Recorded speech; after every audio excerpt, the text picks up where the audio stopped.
Jazakallah khairan kasiran. Dua pembicara telah kita simak bersama dan banyak yang kita perhatikan. Sebenarnya kesimpulan yang saya ambil dari pembicara yang pertama yaitu Ustadz Abdul Hakim, ternyata dalil-dalilnya sama dengan Persis, tidak ada yang beda. Bahkan saya memberi garis bawah, ternyata Salafi itu banyak Ustadz ya yang mengaku Salafi itu. Iya. Bahkan ada Salafi yang tidak bernama juga ada. Oleh sebab itu pada saat ini ada kesempatan sampai pukul 12 untuk bertanya kepada 3 orang Salafi ini. Kebetulan berbeda, kalau itu tutup kepalanya berbeda dengan Ustadz Abdul Hakim, saya juga berbeda gitu. Sebab di sini juga diceritakan itu oleh Ketua Umum Muhammadiyah dan Persis menyebarkan ajaran Salafi. Saya tahu bahwa Ustadz Abdul Hakim juga anti bid'ah ya. Dalam risalah bid'ah itu ada 500 katanya gitu. Tetapi ada yang dibid'ahkan oleh beliau tetapi dilaksanakan oleh Persis. Nah, di sana. Bahkan ada yang dibid'ahkan oleh Persis tidak ada di sana. Nah, ini barangkali memerlukan pengkajian yang akan datang begitu. Nanti ini Ustadz jangan bosan-bosan, nanti akan diundang lagi sebab untuk masalah ini banyak sekali. Kita bukan mencari perbedaan sebenarnya, tetapi kita ingin bersumber kepada Al-Quran dan As-Sunnah. Ya, selanjutnya ya, kami buka untuk termin pertama Ustadz Abu Rahman yang pertama, yang kedua dari Banjar. Wahyu. Oh, dari Tasik ya, maaf. Wahyu. Kawan, kemudian siapa? Iya, dari Kabupaten Bandung. Untuk sementara 3 saja, sebab tidak ada yang lain. Kesempatan pertama kami persilahkan kepada Ustadz Abu Rahman. Maaf di sini sebutnya Ustadz saja semuanya. Iya. Abu Rahman, Mas Muwalid, Ustadz Mas Muwaladik. Alhamdulillah, syahadu la ilaha illallah, syahadu anna Muhammadar Rasulullah. Saya sebenarnya sangat menyambut baiklah diskusi ini karena judulnya juga sudah jelas mubahasah gitu. Jadi mungkin nggak satu kali dan tidak perlu di hotel gitu, suatu waktu di masjid saja gitu. Itu kan lebih enak kalau sambil buka buku gitu ya. Memang mungkin ini ada nuansa saja dari saya lah pada semuanya. Gini, saya sebenarnya sudah nulis bab Salafi itu 16 tahun lalu gitu. Waktu itu diminta oleh Ensiklopedia Islam ketika saya dalam studi magister. Ya. Nah, kemudian saya tulis kira-kira. Nah, ternyata kalau baca buku dari apa itu Wahmi, Muhammad Abduh itu tersemangati gitu oleh yang namanya Salafi. Jadi Salafi itu begini, ini yang harus didefinisikan tuh ulang gitu, kita itu harus mendalam sekali. Salafi itu kelompok atau manhaj itu ya, jadi itu persoalan penting ini. Tadi sebut manhaj Salafi ya. Itu satu. Yang kedua, Salafinya itu sumber hukum atau manhajiyah. Tadi sebut manhajiyah itu, manhajiyah Salafiyah.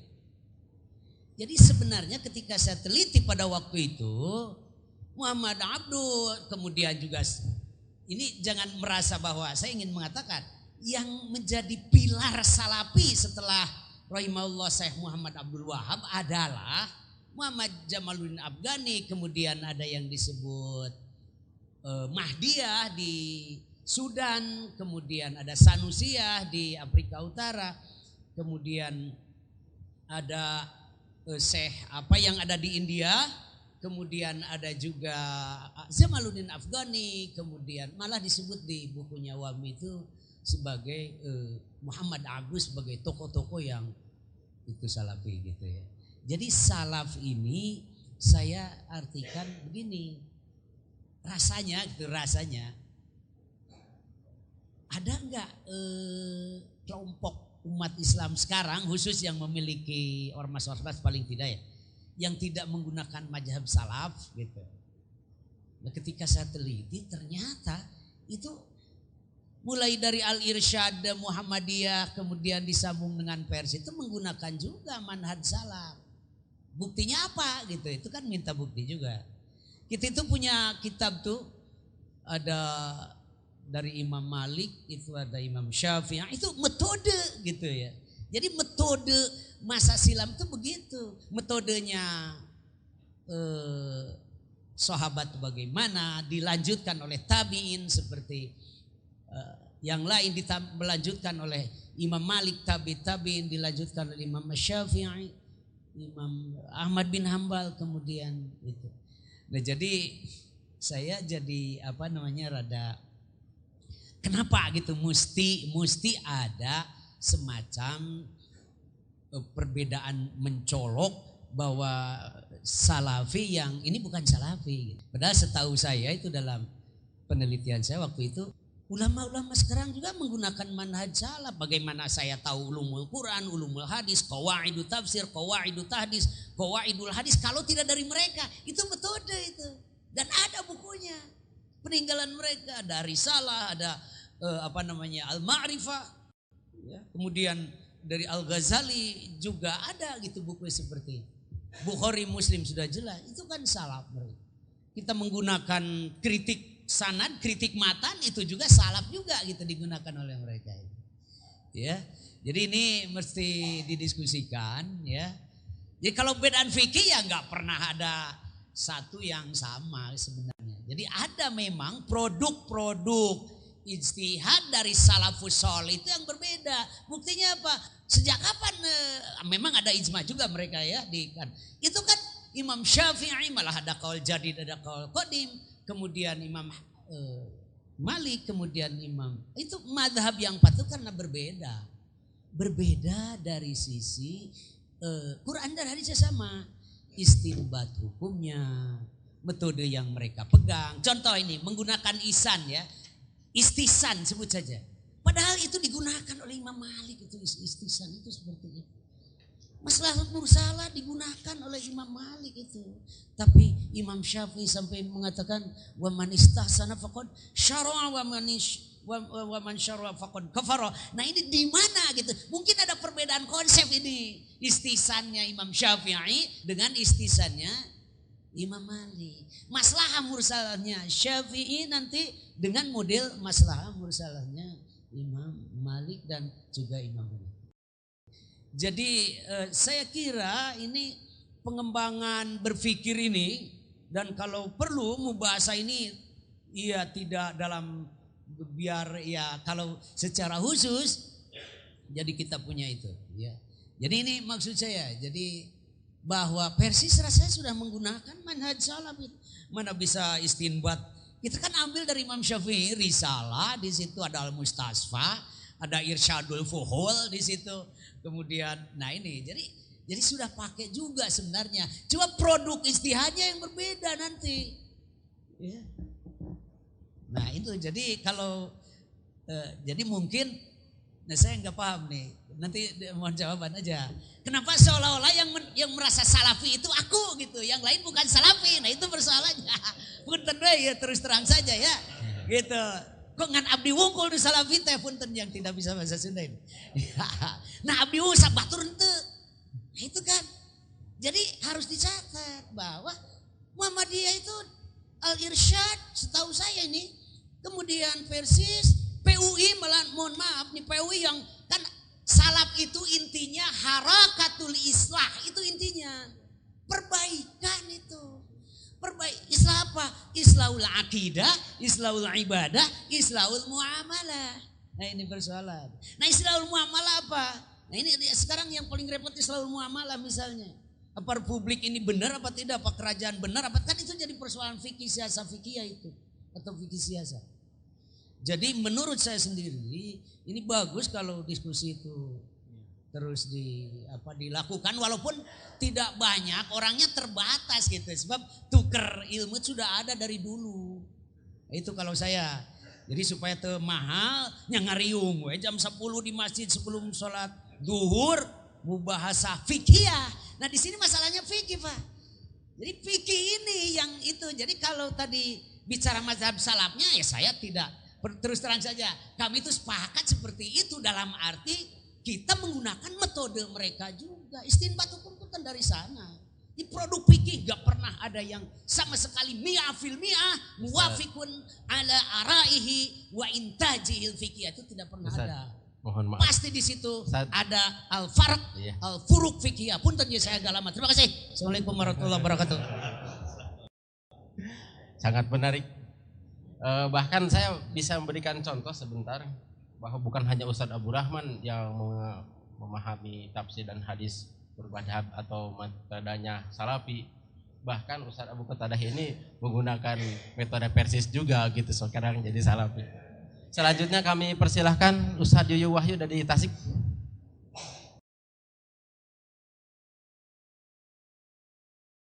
Bismillahirrahmanirrahim. Terima kasih pada kesempatannya. Saya langsung menyoroti dari apa yang disampaikan oleh Ustadz Abu Qatadah tentang 3 poin tadi. Secara prinsip pada dasarnya yang berkaitan dengan rujukan dalam Islam, yakni Al-Quran, Sunnah, Ijma dan Qiyas, ini di persis juga sama prinsipnya seperti itu. Hanya ada satu hal yang perlu saya tanyakan di sini. Pertama berkaitan dengan ijma. Nah ini yang dimaksud dengan ijma model Ustadz itu, apakah ijmanya ijma ulama atau ijma sahabat? Nah itu ya, ijma salafi. Nah kemudian kalau misalnya ijma sahabat juga termasuk di dalam, ijma ulama juga termasuk di dalamnya. Yang akan saya tanyakan di sini adalah siapa yang dimaksud dengan ulama menurut salafi gitu. Apakah seperti ulama-ulama kayak Muhammad Abduh, kemudian Syekh Rashid Ridho dan yang lain-lainnya, itu juga termasuk dalam kategori ulama apa tidak gitu. Dalam hal ini mungkin yang saya tanyakan itu lebih cenderung kepada kriteria ulamanya sendiri, itu menurut Ustadz seperti apa. Itu yang pertama. Kemudian yang kedua, ada poin yang tadi ditanyakan berkaitan dengan apakah setiap yang menggunakan Quran dan Sunnah itu pasti tidak akan sesat selamanya. Kalau saya yang ditanya itu pasti jawabannya iya. Kenapa? Saya melihatnya pada isyarat-isyarat ini sebenarnya sudah ada baik di dalam kitabullah, di dalam sunnah Rasul. Seperti misalnya dalam hadis juga Rasulullah sudah mengisyaratkan taraktu fikum amrayni ma in tamasaktum bihima falan tadilu abada, kitabullah wa sunnatan nabiyyi. Nah itu jadi itu sudah ada isyarat sebenarnya, selama kita berpegang teguh menggunakan Al-Qur'an dan Sunnah, Rasulullah tidak pakai embel-embel apa-apa, langsung menggunakan kalimat tidak akan sesat selama-lamanya. Nah kalau Ustadz tadi masih diancam dengan kesesatan apabila pertama tidak mengetahui terhadap dalil syara, yaitu namanya tidak menggunakan teh. Kemudian yang kedua tidak memahami terhadap metodologi. Sebenarnya isyarat-isyarat terhadap penggunaan metodologi di dalam Quran dan Sunnah itu sudah ada, bahwa untuk memahami kitabullah dan Sunnah Rasul kita mesti menggunakan metodologi itu. Jadi artinya kalau tidak menggunakan metodologi seperti apa, misalnya menafsirkan Quran, tafsir biriwayahnya, tafsir bidiroyahnya, itu termasuk dalam metodologi yang digunakan dalam menafsirkan Quran. Selama metodologi itu enggak dipakai, artinya tidak mungkin juga kitabullah bisa digunakan dalam tatanan praktisnya. Jadi sesuai dengan isyarat tadi, ma in tamasaktum bihi ma falan tadilu abada, kalau tidak memahami perangkat-perangkat metodologi itu namanya belum menggunakan kitabullah dan sunnatin nabiyhi, sehingga sesat itu terjadi. Kemudian dalam menyikapi perbedaan-perbedaan itu sendiri, kita melihat meskipun tadi Ustadz mengatakan perbedaan hanya sedikit, tapi setidak-tidaknya ini bisa digarisbawahi. Kenapa perbedaan itu mesti bisa muncul? Nah, kalau saya lebih memahami kepada melihat kepada satu kaidah al-hukmu yaduru ma'al ilah, misalnya hukum itu berjalan sesuai dengan ilat, dengan sabab, dengan tempat juga itu mempengaruhi. Maka dalam hal ini kita mengambil juga fatwa ulama. Hanya kita lebih cenderung melihat ketika ulama A mengeluarkan sebuah fatwa, kita lihat kenapa ulama ini mengeluarkan fatwa seperti ini. Jadi sebenarnya kita juga pakai metodologi dengan cara mengambil apa yang disampaikan para ulama salaf. Hanya kita cenderung tidak hanya melihat kepada produk jadinya saja, tapi dari sisi metodologi kenapa juga mesti mengeluarkan produk semacam ini. Nah ini juga kita jadikan sebagai bahan kajian. Nah nampaknya gaya di Persis Ustadz seperti itu. Jadi mengambil fatwa ulama itu tidak hanya menelan produk-produk jadi itu, tapi dilihat pula kenapa ulama-ulama ini bisa menghasilkan produk-produk semacam ini. Disingkat saja, tidak dijelaskan lagi. Iya, itu ajalah barangkali yang saya tanyakan. Mudah-mudahan mafhum. Terima kasih. Wassalamualaikum warahmatullahi wabarakatuh. Nanti ada satu lagi. Ini barangkali Persis Ustadz Yuyu, mudah-mudahan sama dengan Persis yang lain. Yang terakhir Ustadz Zainanang dari Kabupaten Bandung. Terima kasih atas waktu yang diberikan. Saya membaca temanya mengungkap gerakan salafi di Indonesia. Dengan demikian penjelasan dari Ustadz tadi bahwa ternyata salafi itu bermacam-macam. Tentu kami pun perlu mengetahui. Kurang jelas Ustadz apa ya? Oh ya. Kurang keras tadi. Ya. Jadi temanya mengungkap gerakan salafi di Indonesia.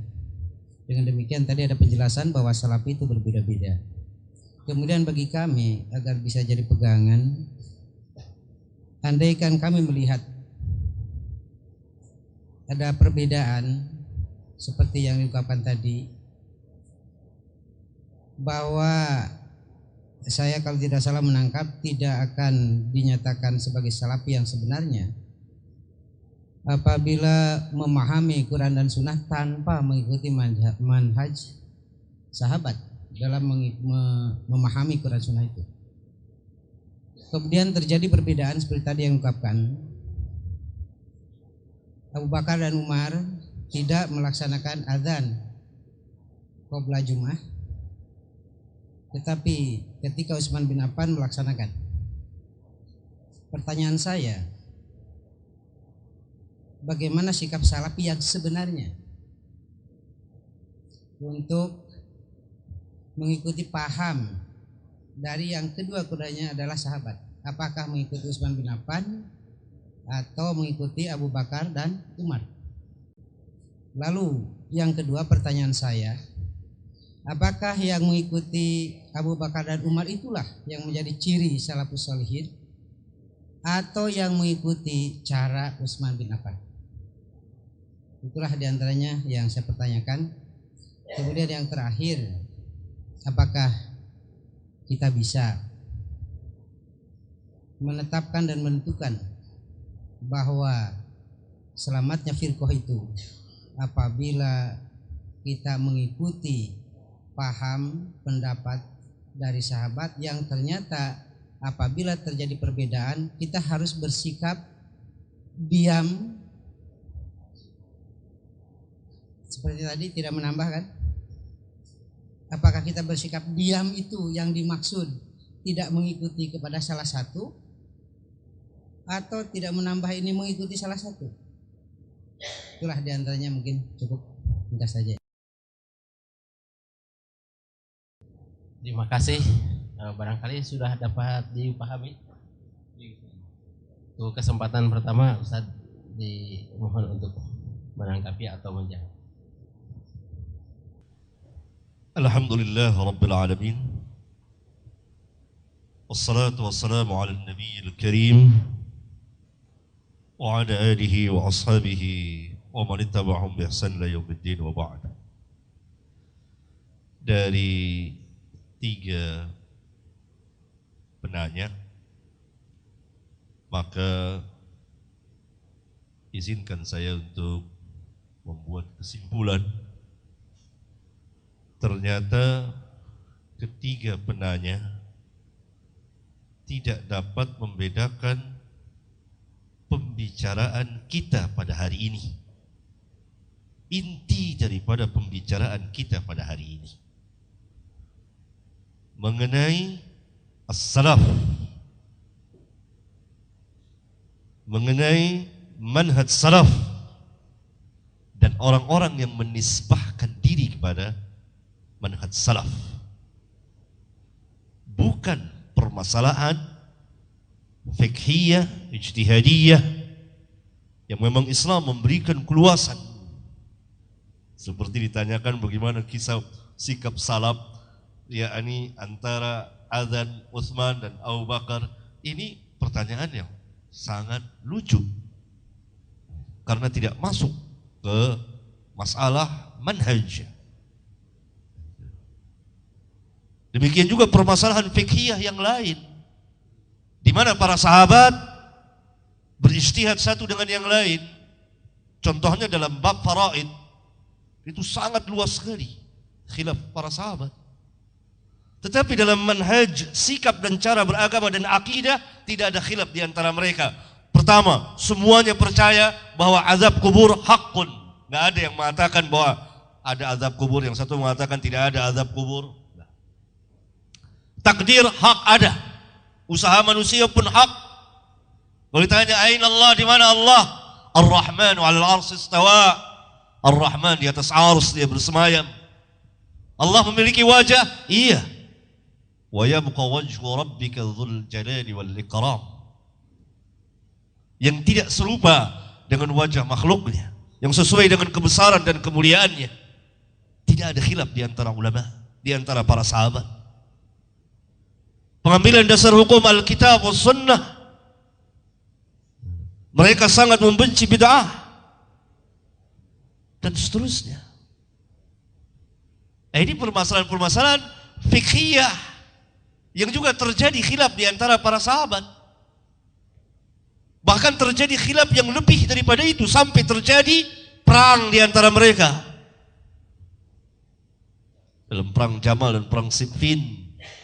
Tetapi apakah mereka bertafarruq, iftiraq dalam manhaj? Tidak. Karena itu apa yang dikatakan Ahlus Sunnah wal Jamaah tentang perselisihan para sahabat ketika itu, sampai terjadi pertumpahan darah. Masalah ijtihadiyah, yang benar dapat 2 ganjaran, yang salah dapat 1 ganjaran, kecuali kaum Rafidhah. Jadi kita harus membedakan. Ini yang saya khawatirkan terjadi.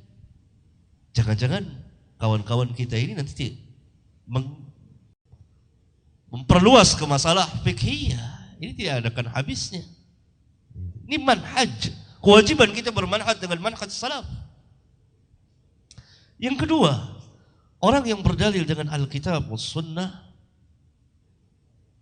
belum tentu dia berada di dalam kebenaran. Harap kita berkata Al-Quran dan Sunnah hakun. Tetapi orang yang membawakannya, berdalil dengannya, mengeluarkan pahamnya, belum tentu hak dan pahamnya belum tentu benar. Karena semua, tidak ada satupun firqah di antara firqah dan kelompok-kelompok dalam Islam yang mengatakan saya tidak berdalil dengan Al-Quran dan Sunnah dan hadis. Semuanya mengatakan kami pegang Al-Quran dan Sunnah. Bahkan saya pernah berdialog, berdebat di rumah saya dengan kaum Batiniyah. Saudara tentu tahu kaum Batiniyah lebih banyak guru itu membawakan ayat Al-Quran dari saya. Kami ini adalah pengikut Al-Quran dan Sunnah. Bersamaan dengan itu dia meragukan tentang kebangkitan pada hari kiamat. Ini sama dengan reinkarnasi.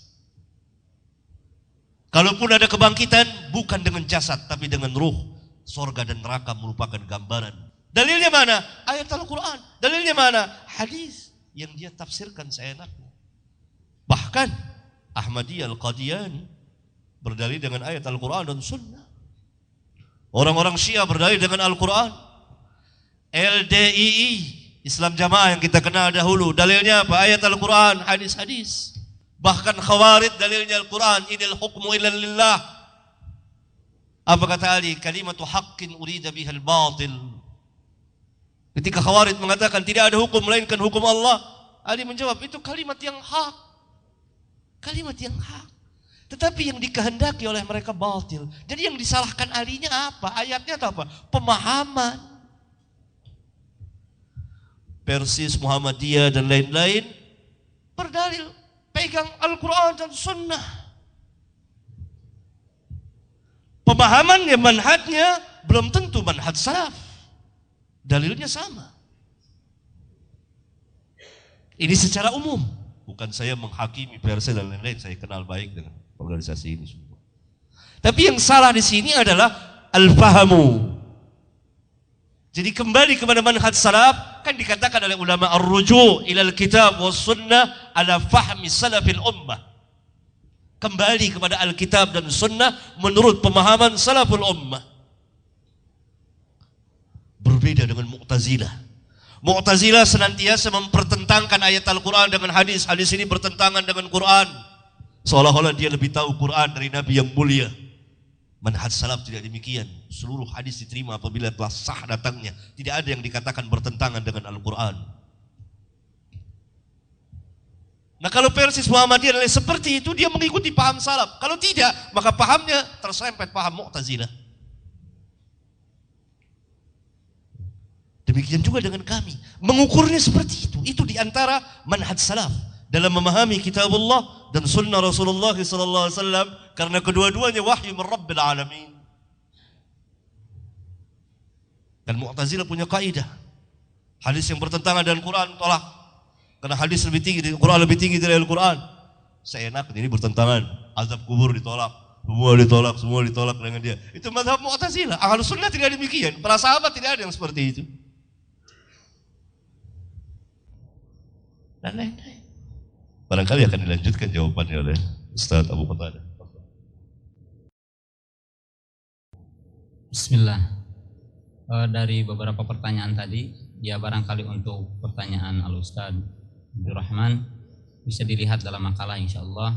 Yang dimaksud dengan salafi adalah manhaj, karena telah dijelaskan bahwa salafiyah maknanya ada dua, salafiyah zamaniyah, salafiyah manhajiyah. Jadi salafiyah itu terbagi pada dua hakikatnya. Dalam istilah para ulama, salafiyah zamaniyah yang dimaksud adalah 3 generasi pertama, dan yang kedua adalah salafiyah manhajiyah, adalah manhaj yang ditempuh oleh 3 generasi pertama. Kemudian kalau berbicara sekarang tentang juz'iyah, artinya yang sifatnya parsial, kalau boleh saya untuk mengatakan apakah, maaf, dan sejak dari pertama saya sudah meminta kepada panitia bahwa saya tidak menghukumi dan tidak akan mengatakan Persis itu bukan salafi atau tidak.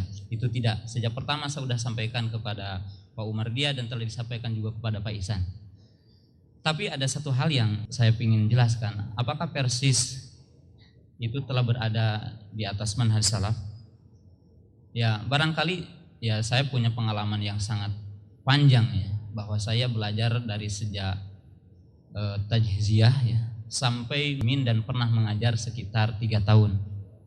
Mengajar saya di Persis, dan saya juga telah kenal betul dengan Ustaz Siddiq Amin, dengan Ustaz Soleh Usman, Solehudin, dengan Ustaz Asmi Karya. Saya dulu pernah jadi pembaca makalah Ustaz Abdurrahman KS ya. Sering ya juga ikut kepada mubahisah ya. Jadi saya itu panjang sekali. Nah, cuma yang jadi masalah, kita di sini mungkin perlu untuk dijelaskan, dan sama sekali apa yang saya inginkan ini untuk tadi sebagaimana Al-Ustaz dikatakan ini sebagai tukar ilmu, bahwa ya yang diartikan dengan hakikat salaf juga kita kembali kepada hakikat akidah. Sehingga kita mengatakan bahwa kita mungkin Persis Muhammadiyah, Al-Irsyad mengatakan ahli sunnah.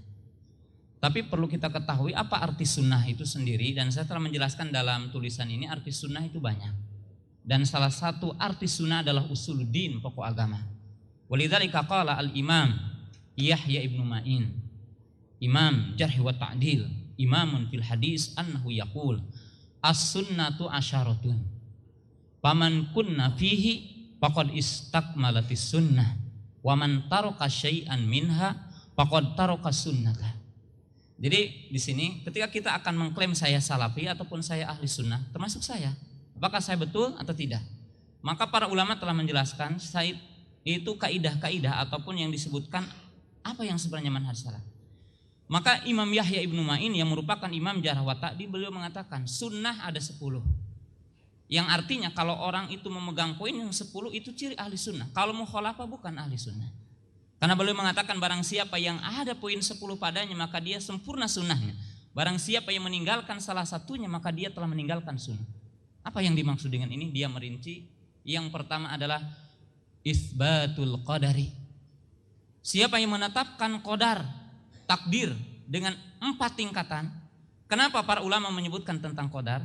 Karena telah terjadi yang menyimpang. Poin yang pertama adalah pengikut Ma'bad al-Juhani, di mana mereka mengatakan al-amru unuf bi anallaha ta'ala la ya'lam al-asya illa ba'da wuqu'iha.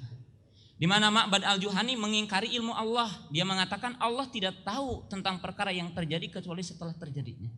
Faqulu man ankaral qadar ay ilmillahi fahuwa laisa min ahli sunnah. Siapa yang mengingkari qadar maka dia bukan ahli sunnah.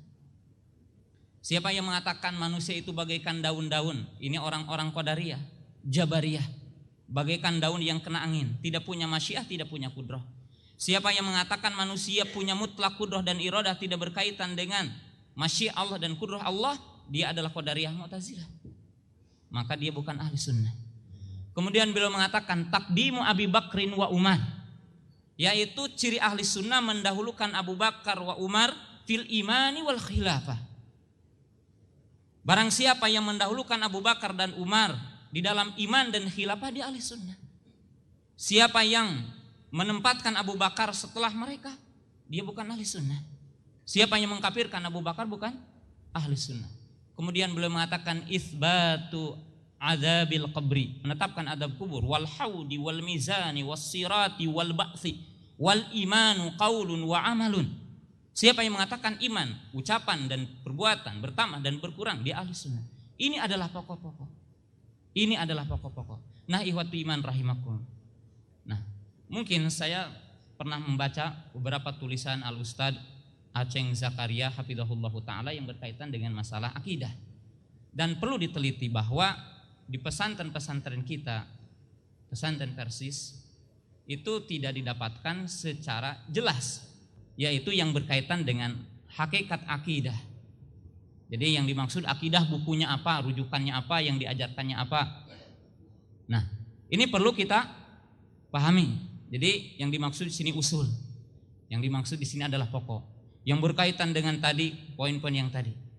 Kemudian poin-poin yang lainnya yang sebenarnya tadi udah dijawab oleh Ustaz Abdul Hakim hafizahullahu ta'ala.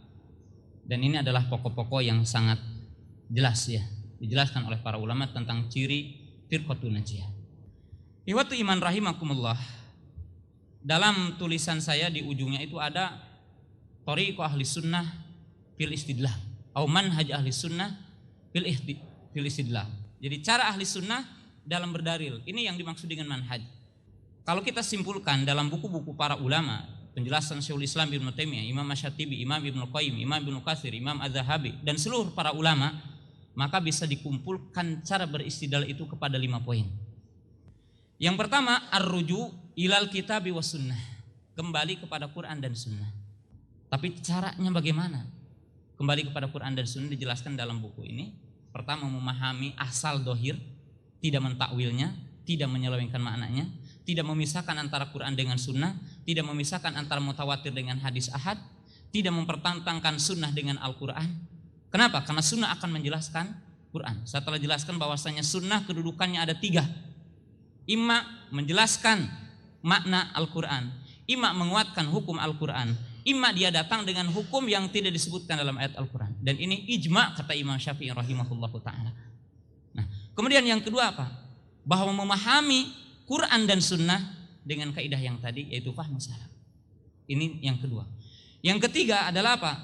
Taqdimu naqal alal akal, mendahulukan nakal terhadap akal. Ini ciri ahli sunnah.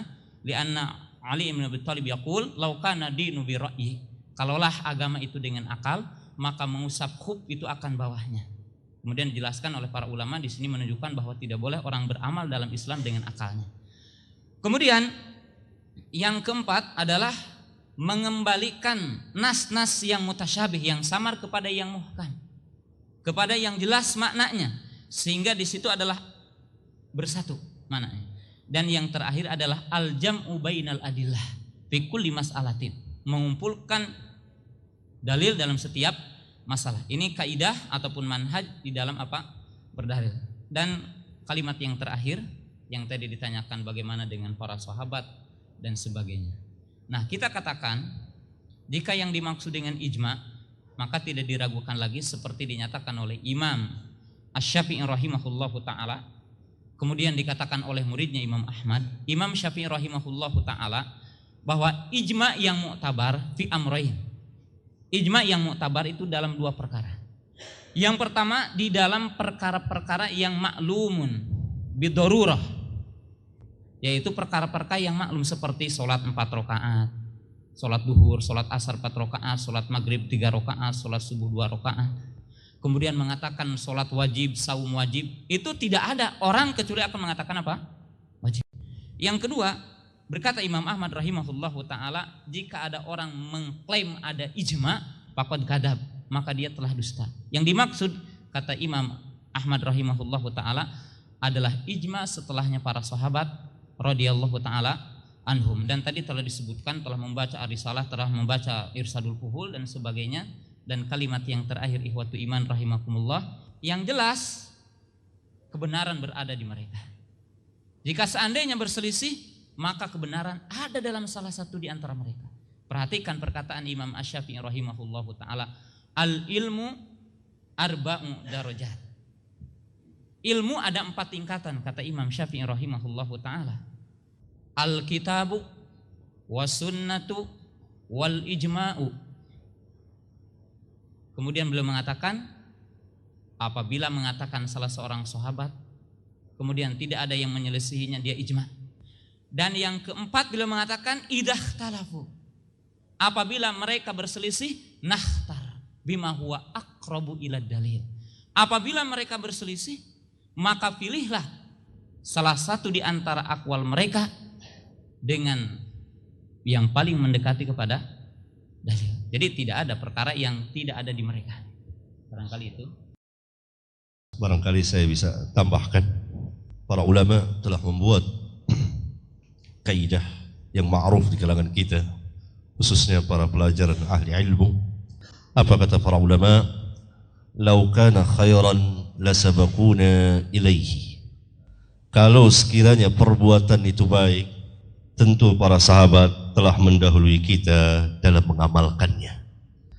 Kaidah ini dibuat oleh para ulama bahwa kita tidak boleh meyakini satu keyakinan, mengerjakan satu pun perbuatan, mengatakan satu pun perkataan yang berkaitan dengan dinul Islam tanpa didahului oleh para sahabat ridwanullah alaihim jami'an. Sebab kalau perbuatan itu baik, tentu para sahabat telah mendahului kita. Saya ambil contoh misalnya Al-Hafidh Ibn Katsir rahimahullah ta'ala dalam menafsirkan ayat wa laysa lil insani illa ma sa'ah. Dia membawakan perkataan Imam Syafi'i, wa Imam Syafi'i berdasarkan ayat yang mulia ini beristinbat, mengeluarkan hukum bahwa bacaan Quran tidak sampai kepada, pahalanya tidak sampai kepada mayit dan seterusnya. Kemudian diterangkan, karena masalah pembacaan Quran kepada mayit itu tidak pernah dinukil oleh Rasulullah, tidak pernah dinukil dari Rasulullah SAW, tidak pernah dianjurkan oleh beliau, tidak pernah dikatakan oleh seorang pun sahabat. Kemudian beliau membawakan kaidah ini, lau kana khairan lasabaquna ilaihi. Saya telah menulis satu kitab yang ini merupakan barangkali makalah saya dalam majelis yang mulia ini dengan judul lau kana khairan lasabaquna ilaihi.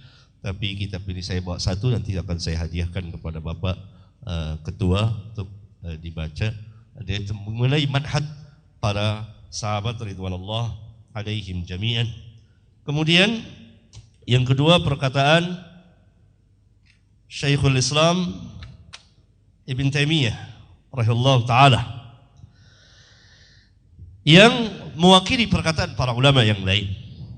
Man adala an madhahibis sahabah والتابعين وتفسيرهم إلى ما يخالف ذلك كان مخطئا في ذلك بل مبتدعا وإن كان مجتهدا مغفورا له خطأه ونحن نعلم أن القرآن qara'ahu as-sahabah wat-tabi'un wa tabi'uhum wa annahum kanu a'lamu bi tafsirihi wa ma'anihi kama annahum a'lamu bil haqqi alladhi ba'atha Allah bihi rasulahu.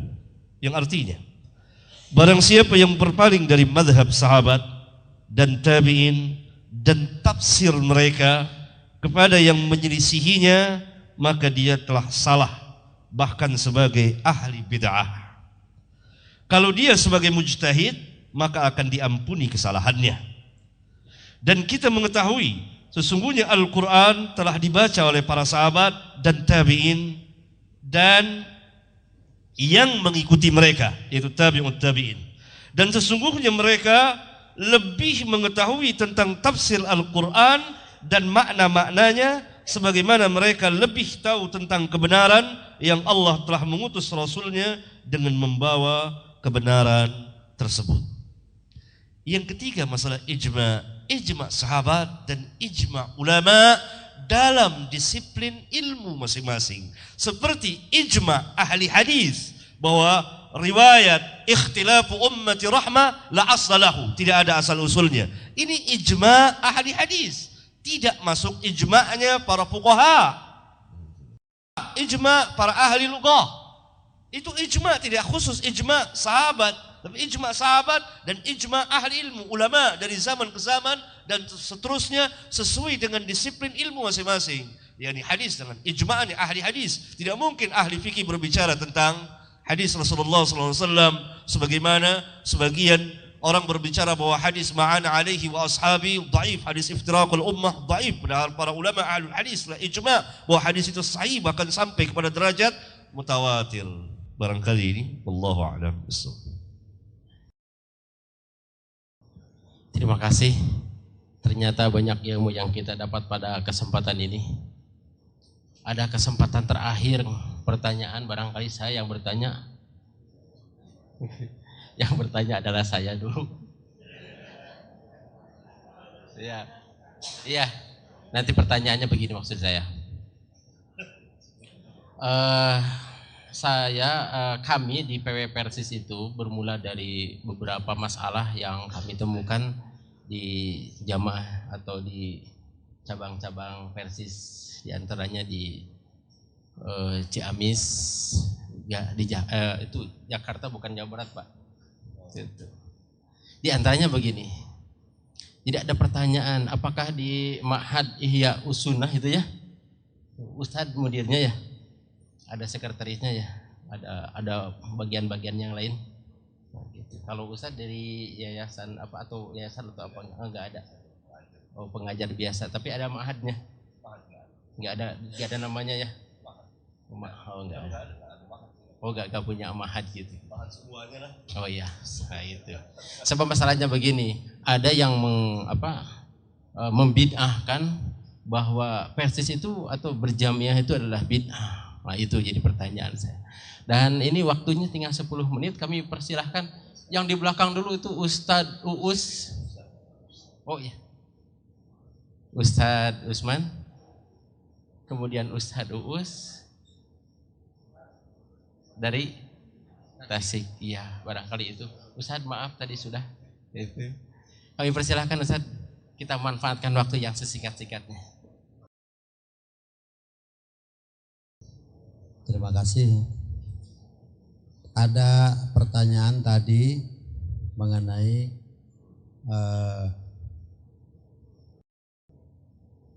Utsman bin Affan mengadakan azan awal. Lalu ditanyakan dengan pertanyaan seperti itu, Ustadz menjawab itu pertanyaan yang lucu. Saya akan melanjutkan kelucuan ini. Pertama, sepakat bahwa tidak ada sahabat yang menetapkan sesuatu kecuali ada dalam Quran dan Sunnah. Begitu kan? Nah sekarang saya tanya, Utsman bin Affan mengadakan adzan awal, itu dalilnya apa? Itu dulu. Untuk yang kedua, Ustadz Uus dulu. Ustadz yang di belakang itu yang Sarifan siap-siap saja supaya menghemat waktu. sebelah sana. Terima kasih atas waktunya.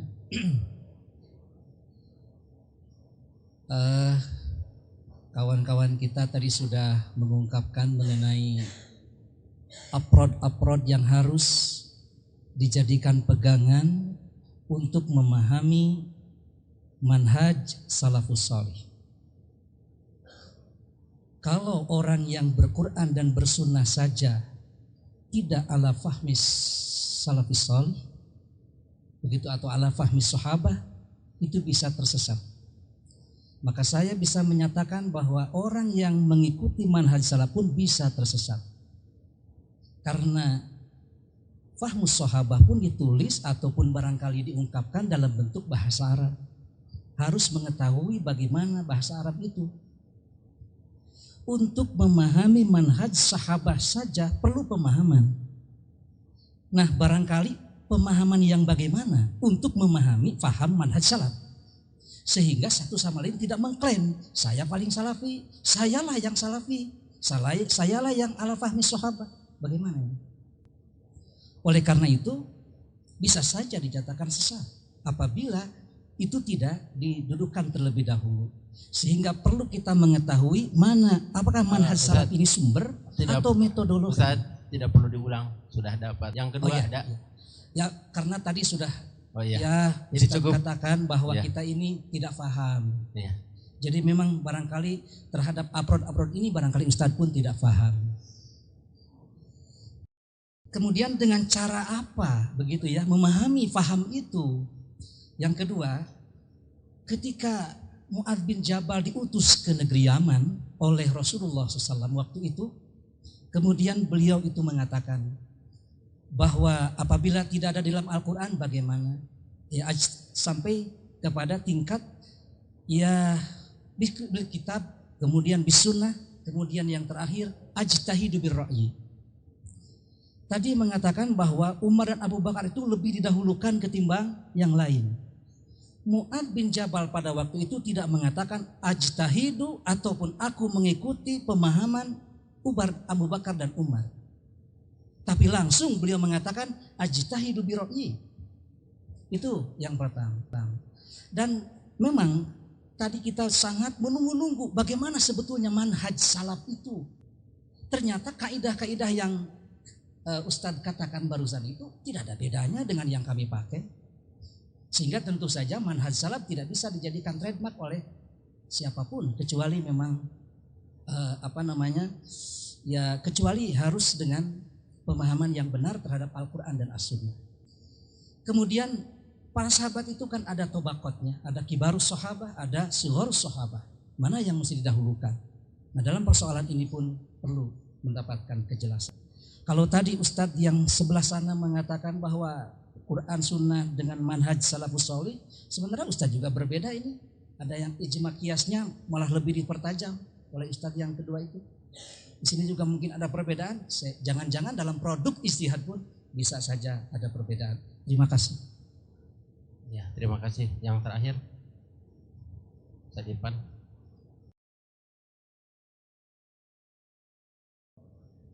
Terima kasih atas waktunya. Mudah-mudahan pertanyaan saya ini disinyalir tidak menyimpang dari pembahasan. Karena tadi disebutkan oleh Al-Ustaz Abu Qatadah bahwa manhaj salafi itu universal, mencakup berbagai aspek. Nah, afwan. Karena tadi Al-Ustaz Abu Qatadah mengatakan bahwa manhaj salafi atau ahlus sunnah atau firqah najiyah itu universal, mencakup berbagai aspek dan sendi kehidupan yang menyentuh manusia. Di antaranya adalah akidah, syariah, akhlak, dan lain sebagainya. Maka pertanyaan saya pun akan berkaitan dengan hal-hal yang tadi. Yang pertama terkait dengan akidah. Tadi saya mendengar dari Al-Ustaz Abdul Hakim hafizahullah bahwa masalah furu'iyah, ikhtilaf di kalangan para sahabat itu pernah terjadi. Sedangkan di dalam masalah akidah atau tauhid itu semuanya sama, sepakat semuanya. Nah, yang saya tanyakan, ikhtilaf itu ada asbabnya dan sumbernya, dan diantaranya adalah nas itu sendiri. Di dalam ayat Al-Quran banyak nas-nas yang menjadi multi pemahaman yang berbeda, termasuk diantaranya adalah masalah tauhid, masalah akidah, seperti umpamanya yadullah ma'al jamaah dan lain sebagainya. Nah, yang saya tanyakan, sejauh mana dalam menetapkan kaidah bahasa untuk memahami nas-nas yang terkait dengan tauhid, umpamanya seperti apakah bisa memakai majaz atau tidak, itu diantaranya yang pertama. Kemudian yang kedua, Ustadz Abu Qatadah tadi menyentuh masalah fikih, yang beliau katakan bahwa al-adilatul ahkam asy-syar'iyyah al-muttafaq alaih arba', bahwa dalil-dalil hukum syar'i yang sepakat itu ada 4. Pertama adalah Al-Quran, As-Sunnah, Sahabat, kemudian ijma' as-sahabah as-sahihah wal qiyas as-sahihah. Nah, yang ditanyakan bagaimana manhaj ahlus sunnah wal jamaah atau salafi atau firqah an-najiyah mengenai yang 6 itu, al-mukhtalaf alaih, contohnya seperti al-maslahatul mursalah dan lain sebagainya, karena itu terkait dengan kondisi, tempat, zaman, dan adat istiadat menurut para penyusun kitab usul fikih. Itu yang kedua. Kemudian yang ketiga, ini terkait dengan fikih waqi'. Ini harus dibatasi waktunya, jadi disimpan saja barangkali ini yang terakhir barangkali ya. Yang terakhir, bagaimana manhaj salaf tentang kepemimpinan, tentang khilafah, tentang umara, konsepnya begitu, dan bagaimana kedudukan ormas-ormas yang ada di Indonesia ini menurut pandangan manhajus salaf. Barangkali itu yang saya sampaikan. Terima kasih dan saya mohon maaf jika banyak kesalahan. Aku lupa lihada. Wastaghfirullahu li wa lakum. 12 dan ini pertanyaannya sampai pukul 12, ini sangat semangat. Kita sepakati tuntas tidak tuntas 10 menit. Iya, kami persilakan. Alhamdulillah, saya mengucapkan terima kasih atas perhatian yang begitu besar dari saudara-saudara sekalian. Pertama, bahwa berdasarkan Alkitab dan Sunnah dan Ijma', dan ini pembahasan yang sangat luas sekali, yang memerlukan waktu yang cukup panjang dan tadabbur yang baik, dan membahas kutubul ulama, bahwa manhaj salaf adalah manhaj yang hak, la raiba fihi. Wajib atas setiap muslim bermanhaj dengan manhaj salaf. Jadi manhaj satu metode atau cara beragama dan kembali kepada Alkitab dan Sunnah. Karena Rasulullah sallallahu alaihi wasallam di banyak hadisnya telah menjelaskan tentang manhaj sahabat. Saya ambil contoh. Silakan saudara-saudara membuka kitab Sahih Muslim di bagian Kitabuz Zakat. Di situ ada bab khusus mengenai pembicaraan dengan Khawarij, di mana sejumlah hadis-hadis Rasulullah, bahkan sebagian ulama mengatakan hadis-hadisnya mutawatir, sebagai firqah yang pertama kali muncul dalam Islam, yang sangat sesat dan menyesatkan. Bahkan Rasulullah SAW mengancam akan memeranginya, membunuhnya kalau beliau menjumpai zaman mereka yang ternyata keluar pada zaman Ali dan diperangi oleh Ali bin Abi Thalib. Di dalam lafaz-lafaz hadis-hadis Khawarij maka dikatakan bahwa para sahabat, beliau bersabda kepada para sahabat, salat kamu dibandingkan dengan salat mereka, siam kamu dibandingkan dengan siam mereka, kamu akan meremehkan salat kamu. dan siam kamu. Ini mengandung pelajaran yang sangat tinggi di mana Rasulullah SAW membedakan mana manhaj yang hak dan mana manhaj yang batil. Sepakat kita bahwa Khawarij adalah dhalun mudil, sesat dan menyesatkan. Di banyak hadis Rasulullah SAW dijelaskan. Dan ciri-ciri Khawarij jelas sekali.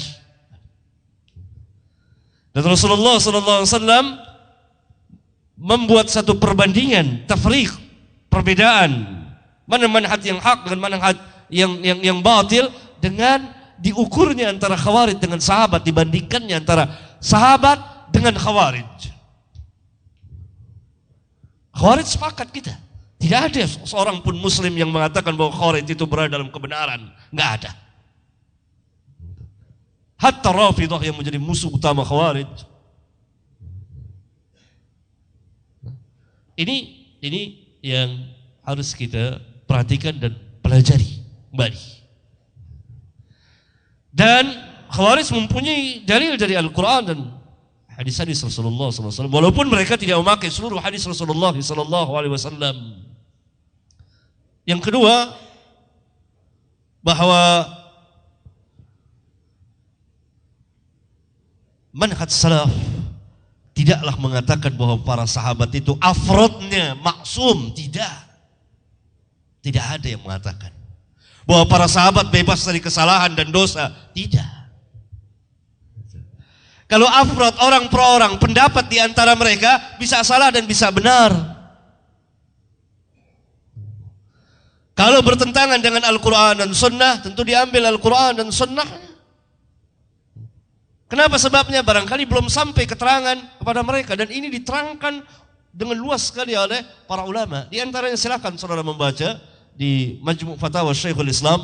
Saya kira di perpustakaan Persis ada kitab ini. Di bagian kitab usul fikih oleh Syekhul Islam, di situ ada judul Raf'ul Malam 'anil A'immatil A'lam. Dan kitab ini pernah diterjemahkan kalau tidak salah oleh salah satu guru Persis juga kalau saya tidak salah ingat. Di situ dijelaskan perkataan-perkataan perbuatan sahabat yang belum sampai kepada mereka hadis Rasulullah sallallahu alaihi wa ala alihi wasallam. Oleh karena itu Al-Imam Ahmad usulnya berpegang dengan kitab Sunnah dan berpegang dengan fatwa para sahabat, kecuali kalau di antara mereka terjadi khilaf, maka diambil yang akrab, yang lebih dekat kepada Alkitab dan Sunnah Rasulullah sallallahu alaihi wa alihi wasallam. Tetapi ijma' mereka yang kita bicarakan satu manhaj secara keseluruhan mengenai perjalanan kehidupan para sahabat di dalam beragama, di mana Rasulullah SAW mengatakan ma'ana alaihi al-yawm wa ashabi. Ini yang kita bicarakan intinya. Ijma'. Kalau itu saya tanyakan, para sahabat tidak pernah berselisih dalam cara beragama.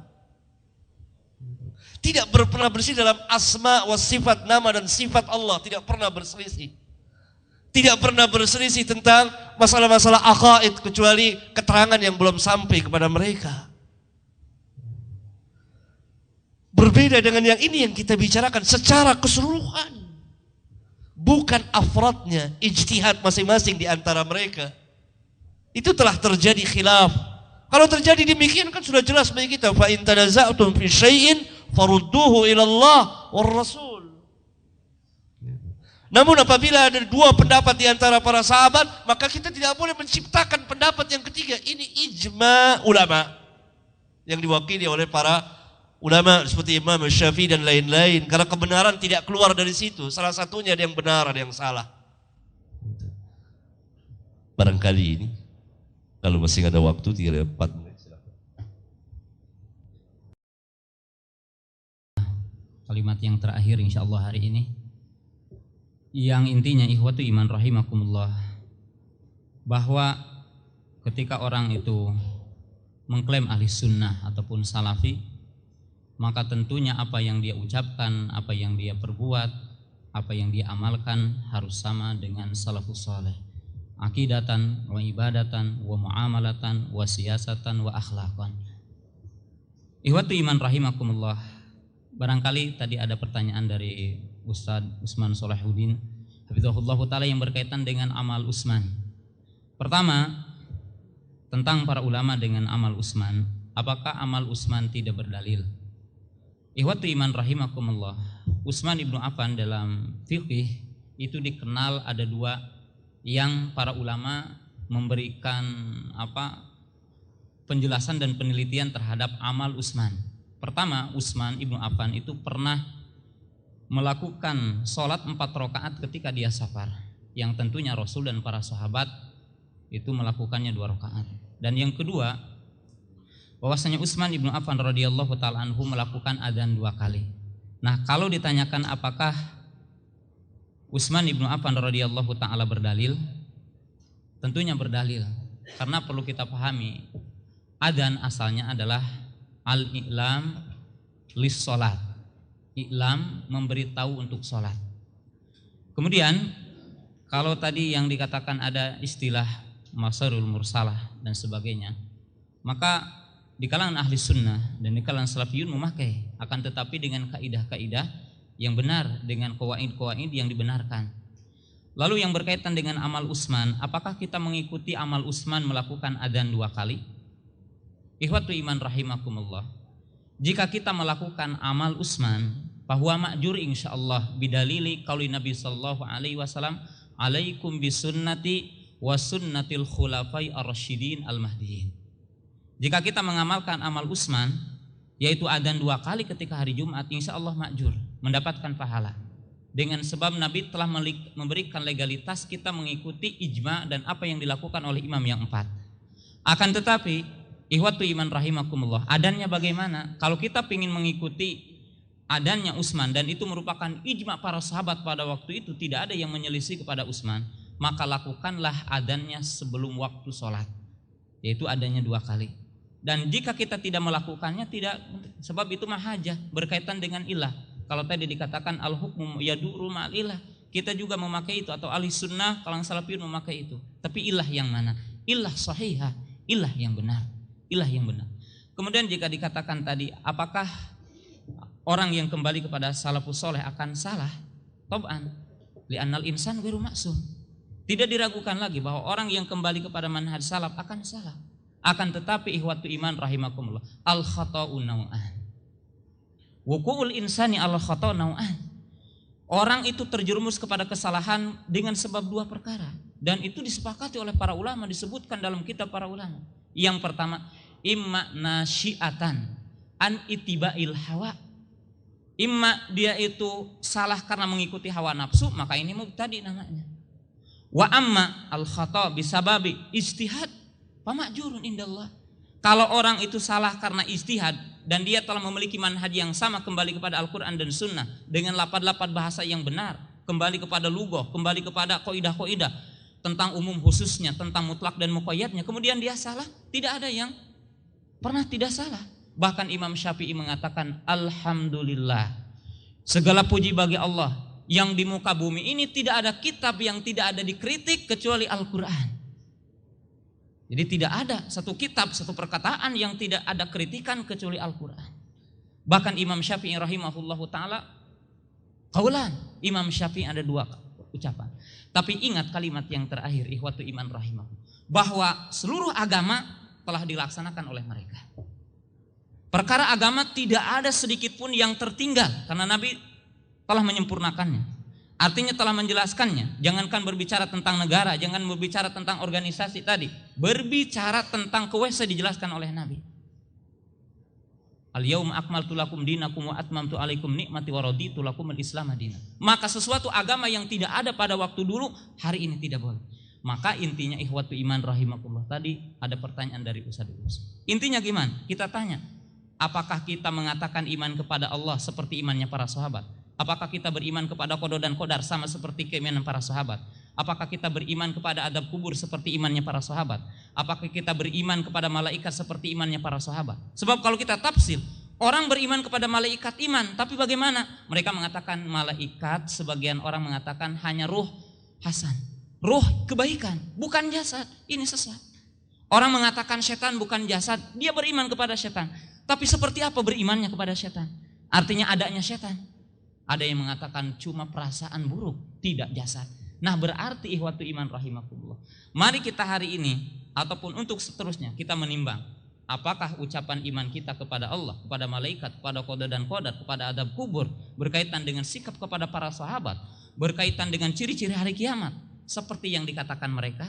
Jika sama, maka tidak ada pengklaiman. Sebab tentunya ikhwatu iman rahimakumullah, ketika orang mengatakan salafi, bukan berarti yang lain tidak salafi. Seperti saya mengatakan ana muslim, tidak mengatakan yang lain tidak muslim. Wal amru sahlun. Perkaranya mudah. Dan ketika saya mengatakan ana ala manhaj salaf, saya berada di atas manhaj salaf, bukan berarti versus Muhammadiyah dan yang lainnya, tidak. Tapi saya mengikuti manhaj salaf. Sebab dikatakan oleh Imam Ibnu Taimiyah rahimahullahu taala, tidak ada celaan bagi orang yang nampak kepadanya madhab salaf untuk mengikutinya dan menisbatkan kepadanya. Sebab tidak ada yang dikatakan oleh ulama salaf kecuali kebenaran.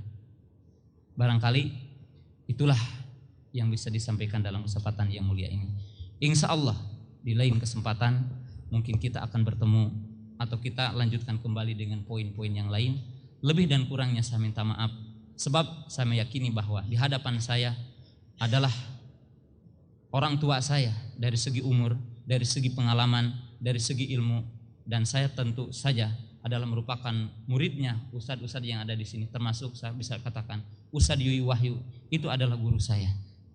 Jadi barangkali itulah yang saya bisa sampaikan dalam kesempatan yang mulia ini. Jazakumullah khairan kasiran. Kita telah mendapatkan ilmu yang banyak, baik dari pemateri maupun dari penanya, dan mubahasah ini jelas tidak akan memuaskan semua pihak dan kita masih membutuhkan ilmu-ilmu yang lain. Mudah-mudahan mubahasah ini sebagai pemicu untuk mubahasah selanjutnya. Disepakati kita berkumpul lagi pada pukul 1, pukul 13, dikarenakan masjidnya sebelah sana itu sempit, jadi bisa ada yang sholat dulu atau yang makan dulu gitu. Dan sampai di sini insya Allah kita bertemu lagi nanti pada pukul 1. Aqulu qouli hadza wa astaghfirullah li wa lakum. Rabbana atina fid dunya hasanah wa fil akhirati hasanah wa qina adzabannar. Wassalamualaikum warahmatullahi wabarakatuh.